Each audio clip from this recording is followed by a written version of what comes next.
مشورہ: سلطان محمود غزنوی کی وفات کے بعد اسلامی سلطنت کا شیرازہ بکھرنے لگا تو ایک عظیم انقلاب کے ذریعے سلجوکیوں کی حکومت قائم ہوئی، جس سے اسلامی تاریخ میں ایک نئے باب کا اضافہ ہوا۔ پہلے سلجوکیوں نے خراسان کو فتح کر کے اپنی حکومت قائم کی، اور پھر دیکھتے ہی دیکھتے پورے ایران و عراق پر سلجوکیوں کی مضبوط حکومت قائم ہو گئی۔ سلجوکی بادشاہوں نے مسلمانوں کو ان کا کھویا ہوا وقار دلایا۔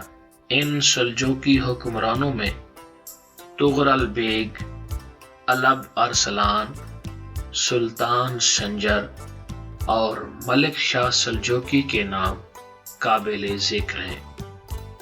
یہ واقعہ ملک شاہ سلجوکی کے دور سلطنت کا ہے کہ ایک دن ملک شاہ سلجوکی کے دائیں پاؤں میں اچانک موچ آ گئی۔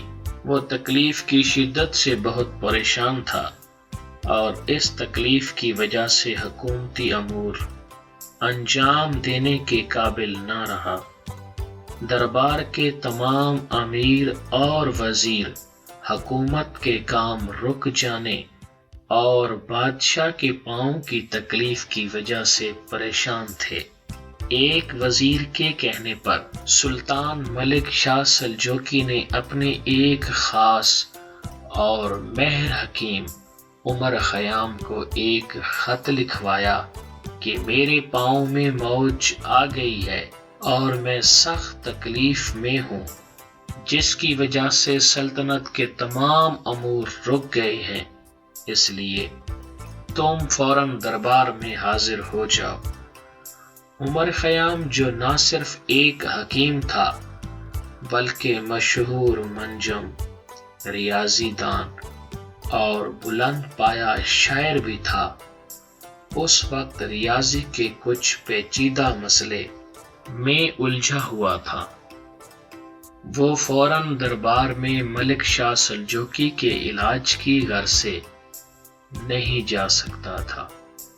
دوسری طرف وہ بادشاہ کی ناراضگی سے بھی خوف زدہ تھا، چنانچہ وہ اس سوچ میں پڑ گیا کہ کوئی ایسی تدبیر کرے کہ اسے دربار میں بھی نہ جانا پڑے اور بادشاہ بھی ناراض نہ ہو۔ تھوڑی دیر میں اس کے ذہن میں ایک ترکیب آ گئی۔ اس نے اپنی عقل مندی سے کام لیتے ہوئے جواب میں ملک شاہ سلجوکی کو لکھ بھیجا: بادشاہ سلامت، امور سلطنت کی انجام دہی میں آپ پاؤں کی بجائے سر کو استعمال کریں۔ ایسا کرنے سے آپ سلطنت کے کام بھی سر انجام دے سکیں گے اور آپ کے پاؤں کا علاج بھی ہو جائے گا۔ حکیم عمر خیام نے اپنی دانش مندی سے بادشاہ کو کیسا مشورہ دیا؟ ملک شاہ سلجوکی کو عمر خیام کا مشورہ اچھا لگا اور اس نے اس پر عمل کیا تو پھر امور سلطنت بھی انجام دینے لگا اور پاؤں کی تکلیف سے بھی نجات مل گئی۔